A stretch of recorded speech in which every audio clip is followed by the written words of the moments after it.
I invite you to open your Bibles to 1 Peter chapter 4, verses 12 through 19.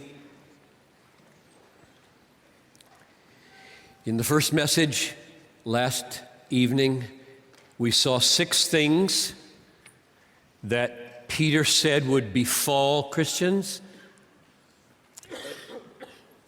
And we saw 6 responses that he taught us we should have when those 6 things befall us. Verse 12, fiery trials are coming, and they're not surprising. Verse 13, they're called sharing in Christ's sufferings. Verse 14, they're called being insulted for the name of Christ. Verse 16, they're called suffering as Christians. Verse 17, it's called the judgment of God, beginning with the household of God. And verse 19, it's called suffering according to God's will. Those are the 6 things that are coming, or 6 ways of describing what's coming.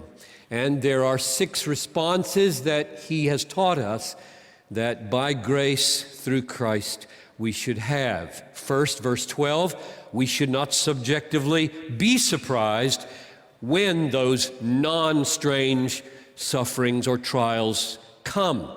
Verse 19, remember I didn't take it in textual order the second time through, but from the most foundational up to the most ultimate. Verse 19, we are to trust our souls to a faithful Creator. Verse 16, we are not to be ashamed. Verse 14, we are to rejoice in these sufferings. Verse 19, we are not to grow weary in doing good. At the end of the verse, you see, doing good while doing good. And finally, verse 16, we are to glorify God. Now, what I want to do tonight, since this is a pastor's conference, is ask the question of how you lead a people to experience suffering that way. So I'm thinking now as a pastor and wanting to help us all lead a people, pastor a people who will be like that. And the question is, how do you do it? And if you're not a pastor, small group leader, Sunday school teacher, parent, it's the same task. We want to raise children like this, and we want to have small groups like this, and we want to have teenagers in our youth groups who are like this. So even though I may say, Pastor, listen up, because it relates to everyone.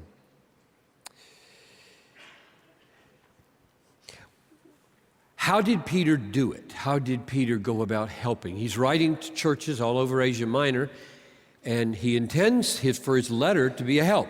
And so you could say, the way I could help you is to say, go home and read 1 Peter. And that would be good advice. Or read the whole letter now and see how he spoke to the church. But the interesting thing here is that Peter didn't just speak to the church. He spoke to elders in chapter 5. And so I thought maybe the best thing I could do was go to the section where he addressed pastors directly and see what he said, and then take what he said and go back to our text, chapter 4, 12 to 19, and ask, given those instructions to pastors, what would pastors now do in order to help the people become this kind of responders to suffering? So, and now I'm going to ask you to turn to chapter 5, verses 1 to 4.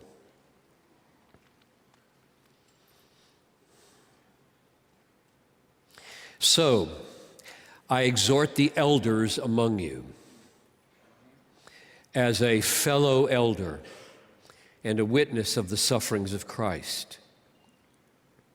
So there's no doubt in our minds that as he gets to focus in on the elders / pastors / overseers / bishops, all the same office in the New Testament. As he bores in on pastors, he has in mind the big issue in this letter, namely suffering. Okay? Because he says, that's who I am. I'm a witness of the sufferings of Christ. He draws attention to it right here as he addresses the elders, as well as a partaker in the glory that is going to be revealed. Shepherd the flock of God that is among you, exercising oversight. How?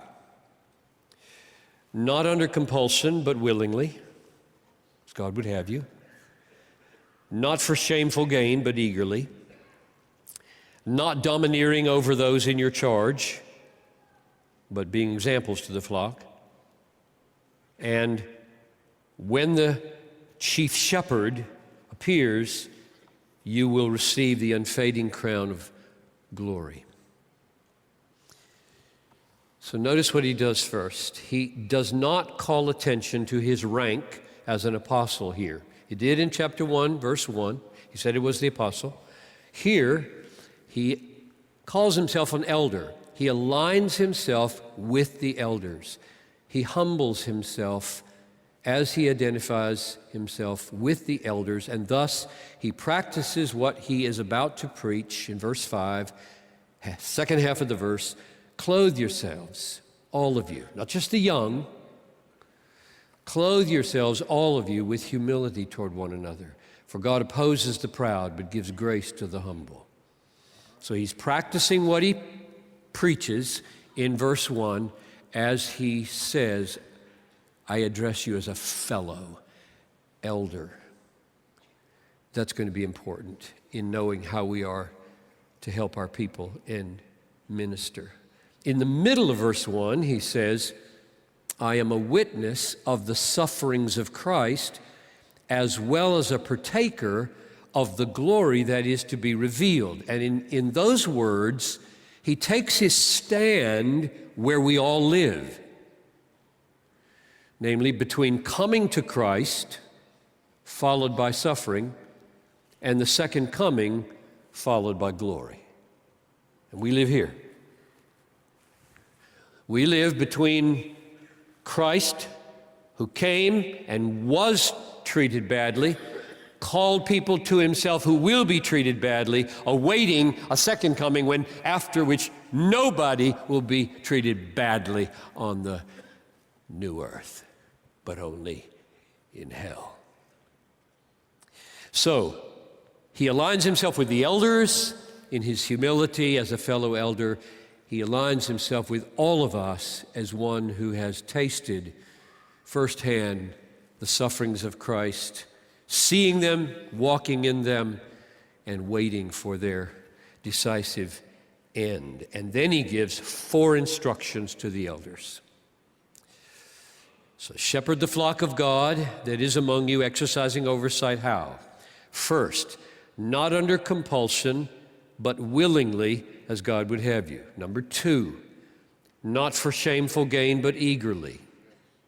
3, not domineering over the people in your charge, but being examples. And 4th, when the chief shepherd comes or appears, you will receive the crown of glory. So, not under compulsion. Let's take these one at a time and just say a word about them. Not under compulsion, not forced to, not because you have to, but willingly, because you want to. Second, not for shameful gain. That is, don't be a pastor to make money. That is not taken for granted in our day. Don't become a pastor to get rich. And you might say, that's not a problem for me. Well, it is a problem for many. And so they should be listening. Not to make a place in the world more comfortable for yourself. It's not about that. It's about eagerness. Third, not domineering over those in your charge. That is, don't be a control freak. Don't micromanage. Don't be aloof barking orders. Be examples. Be down on the ground in the trenches with the soldiers. Now my question is, what's the essence of all that? What's the point of those three? We'll get to the fourth one. What is it? Here's my way of trying to say it. Isn't Peter saying to the elders, to the pastors, to you in your church, be all in? Be all in. Be all in to loving and teaching and guiding this flock. And by all in, I mean all in with your will, all in with your emotions, all in with your body. That's what I see here. So all in with your will. Verse 2, not under compulsion, but willingly. In other words, don't be split here. Don't look, half of me wants to be here and half of me wishes I had another job. Don't be that way. Be all in with your will. Your will is all there. That's the kind of pastor should pastor churches. Our will is all there. It's not like we're being forced to. Got to do this, but really you want to be over there and there are constraints upon you, family constraints or whatever. And you go to bed at night, I don't like this job. Get up in the morning, I don't like this job. Don't be like that. Like it. Want the job. It says to. It's a command. Do it willingly. So that means all in with your will. Secondly, all in with your emotions, because the word eagerness in English and in Greek goes beyond willingly. There's willingly, that's pretty positive.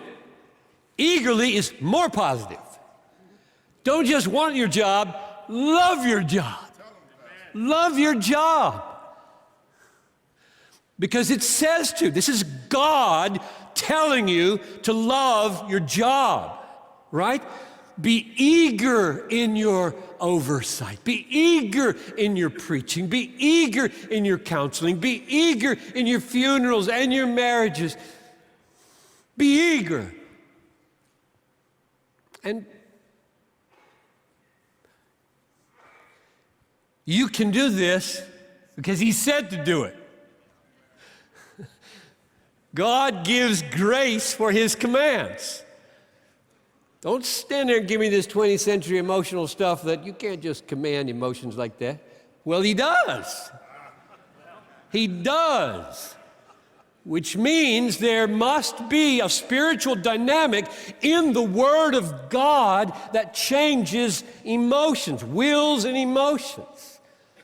So you're commanded to willingly be in your job and eagerly be in your job, to be all in with your will, all in with your emotions. And thirdly, all in with your body. Not domineering, verse 3, not domineering over those in your charge, but being examples. Tongue, hands, eyes, legs. Being all in with your life, your bodily life. So, willingly and freely, eagerly and joyfully, by example, not control, all in with your will, your emotions, and with your bodies. That's the kind of pastor who can help people with a theology and an experience of suffering. Otherwise, I don't think it would be here in this book. And if you don't see the connections, let's work on it.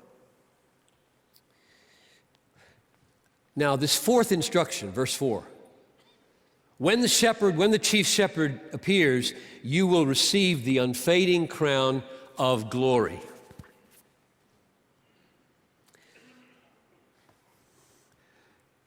He means for you as a pastor, when the hard times come that make you not want to be a pastor, which they will, family things that make it almost unbearable, church conflict that makes it almost unbearable, external persecution that makes it almost unbearable. He knows those are coming, and therefore he offers you this amazing payoff.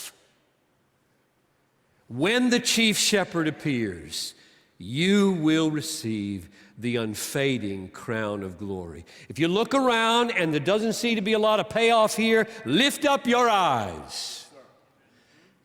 And if you've been taught by some wacko ethicist that you shouldn't live for reward, close that book and read the Bible. This is a glorious promise to faithful pastors in hard situations, and it's meant to be motivating. It's meant to produce perseverance. It's meant to produce eagerness. It's meant to produce willingness. It's meant to produce on the ground, in the trenches, exemplary life. That's why it's here, isn't it? Wouldn't you agree with that? When the chief shepherd comes, you who've just heard and followed my instructions about willingness and eagerness and exemplary life, you will be crowned by the King of the universe. Are you kidding me? I will be crowned by the King of Kings. You can last. Yes, you can. Oh, you can last. And if you dwell on it, dwell on verse 4 long enough, you could fall in love with this work again. You can. You can. Life is short. Crown is big. They can't rob you. Don't let them rob you of the joy of the ministry. Isn't that remarkable? That a book like this, full of pain, cover to cover suffering, would say you should be a happy pastor. You should be a happy pastor.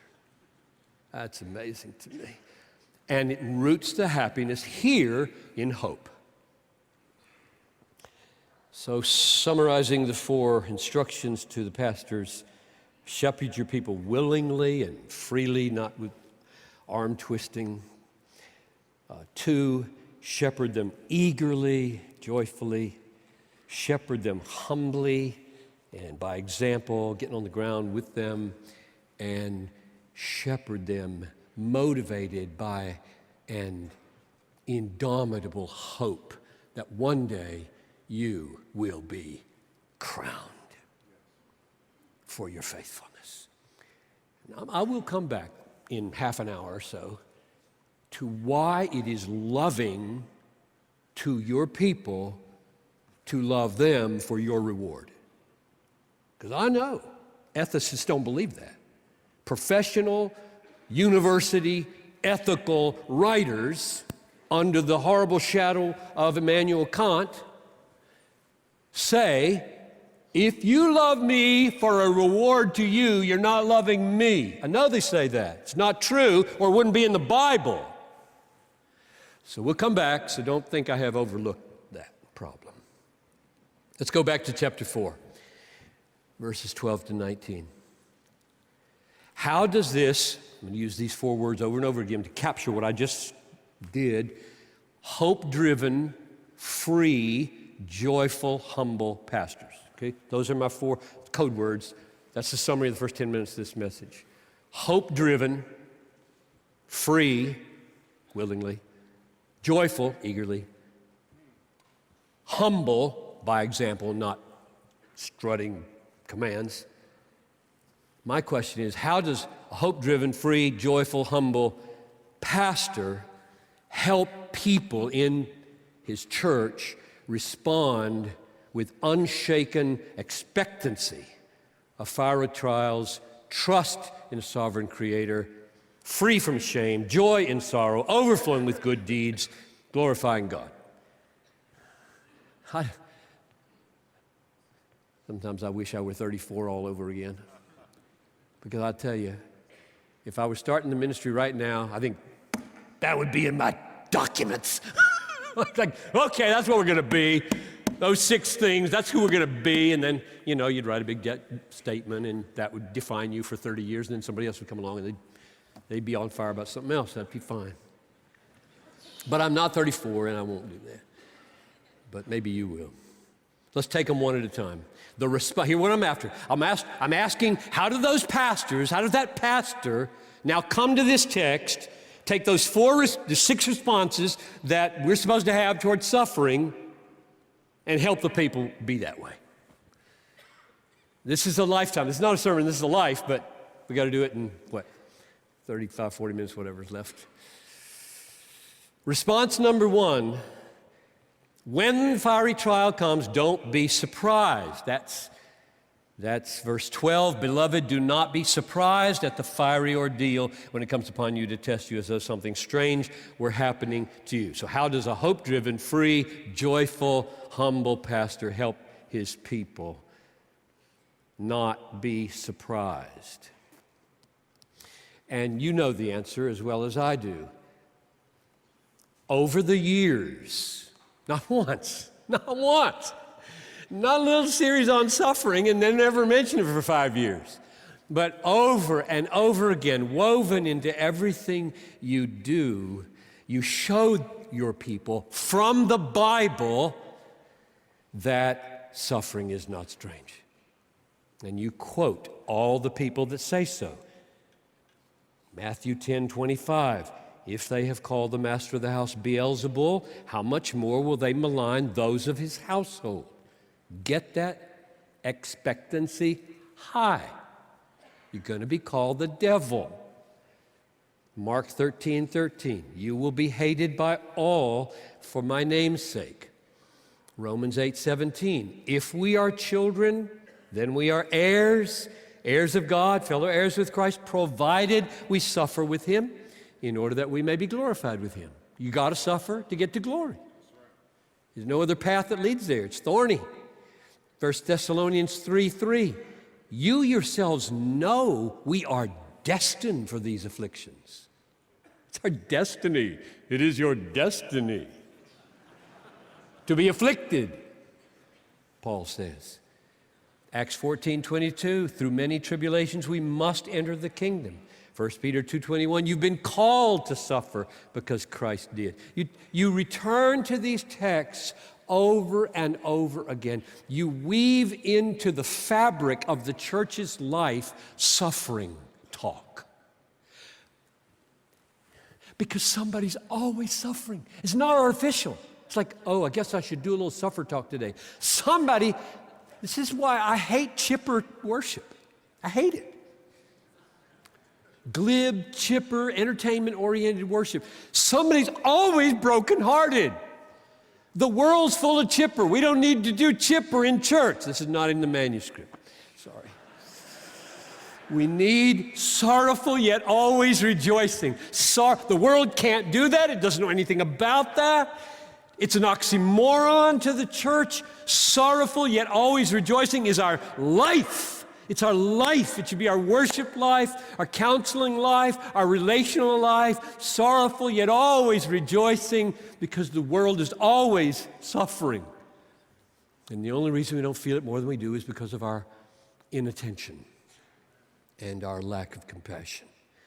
So the answer to how a pastor helps his people expect suffering is to draw their attention over and over again to how pervasive suffering is in the Bible and how it is sent to us. And then we move, so that's the first thing. Second thing we do is we move from that it's coming to why.